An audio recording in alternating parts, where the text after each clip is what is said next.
NANI? This fucker don't miss. No, he's fucking good. That motherfucker don't miss, man. He's good. In the heat of battle, he don't miss. No.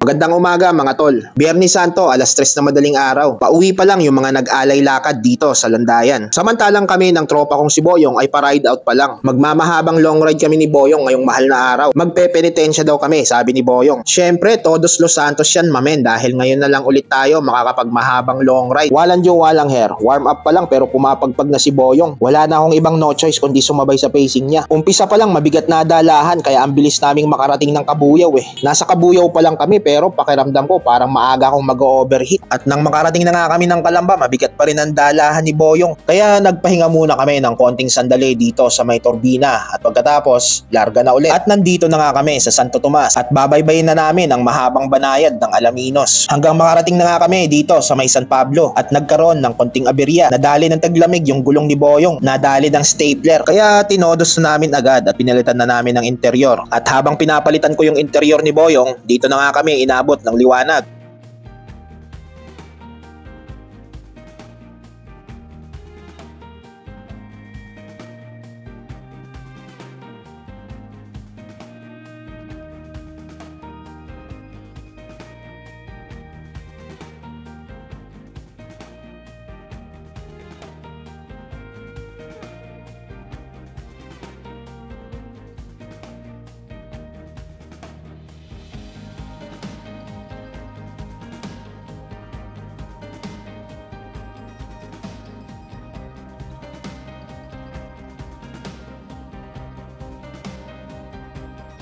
At pagkatapos nga naming palitan ng interior ni Boyong, tumodos Los Santos na agad kami. Hanggang sa marating na nga namin ang arko na namamagitan sa bayan ng San Pablo at probinsya ng Quezon. At ang pangalawang hinto namin maliban sa aberya ay dito na sa bayan ng Chaong. At dito na nga kami nag-almusal ni Boyong. At pagkatapos nga naming mag-almusal, umarangkada na ulit kami ni Boyong. Mag-aalas 7 pa lang pero parang medyo masakit na ang sikat ng araw. Sana pala nag-sunblock muna ako bago umalis ng Laguna. Sigurado mangingitim na naman ako nito. At habang binabagtas nga namin ni Boyong ang kahabaan ng Candelaria, napapansin ko na parang unti-unting kumukulimlim ang kalangitan at tila ba parang may nagbabadya ng malakas na ulan. At ayon naman daw kay KR ni Baron, maganda naman daw ang panahon. Kaya nga lang, may 5 kilometro pa bago magseryaya. Inabot na kami ng ulan. Kahit sobrang bilis na ng padjak namin ni Boyong ay nahabol pa rin kami ng ulan. Kaya wala na kaming ibang no choice ni Boyong kundi magpatila ng malakas na ulan. At syempre, kasama na rin doon ang pahinga. At habang namamahinga, sinamahan ko na rin ang pagdadasal.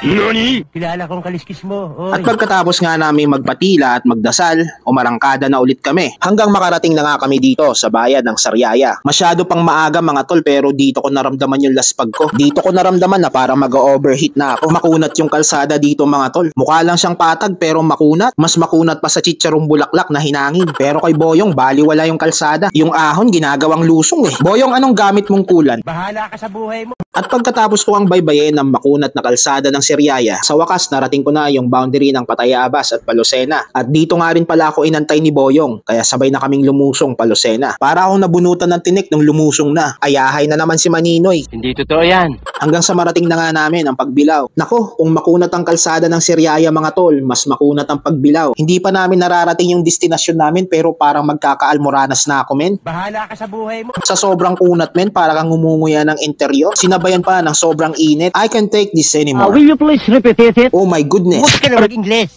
At sa wakas nakarating na kami ng Atimonan at nandito na kami sa paanan ng Old Sigsag Road, o mas kilala sa tawag na Bitukang Manok. At hindi pa dito natatapos ang kalbaryo mga tol. Bago namin marating ang pinaka-view deck ng Bitukang Manok, meron pa kaming aahunin, halos 1.5 kilometro pa. Pero bago umahon, tumira muna kami ng buko. At syempre, nagdikit na rin kami ng mga stickers. And shoutouts nga pala sa Laguna Fixed Gear. At inumpisahan na nga naming umahon ni Boyong. At sana hindi ako malumpo.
NANI?! Lintik na yan.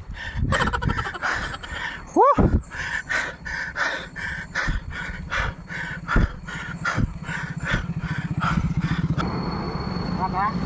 Mauna ka na. Bahala ka sa buhay mo.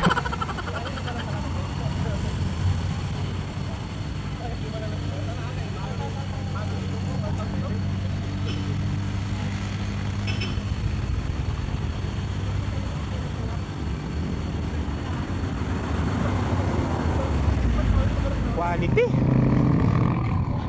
It's nice to be back. Huwag ka na mag-Ingles. Sa wakas, for the second time, nakarating ulit ako dito sa Bitukang Manok. Sobrang nalaspag ako dito, men. Pero okay lang, kahit na nalumpo, masarap naman sa pakiramdam. Kaya after ng ride na to, ayoko na. Bola lang yan. De, joke lang mga tol. Hindi na rin kami nagtagal ni Boyong dito sa taas. Nag-photoshoot lang kami saglit, sabay baba na rin. Kaya pagkatapos nga namin mag-lunch, rekta uwi na. At para na rin hindi kami gabihin sa kalsada. Kaya nga lang mga tol, dahil sa sobrang init at sobrang laspag ko, ang dami ko ng hinto. Kaya inaabot na rin kami ng gabi sa kalsada. Alas 6 na ng gabi nang makarating kami ng Alaminos, Laguna at doon na kami naghapunan. Kaya pagkatapos kumain, lugaw na lugaw ako dyan, men. Sa sobrang pagod ko, hindi na ako nakapag-video pa uwi. At pagdating ko ng shop, dead on arrival ako, men. At linggo ng pagkabuhay na ako bumangon. Good night.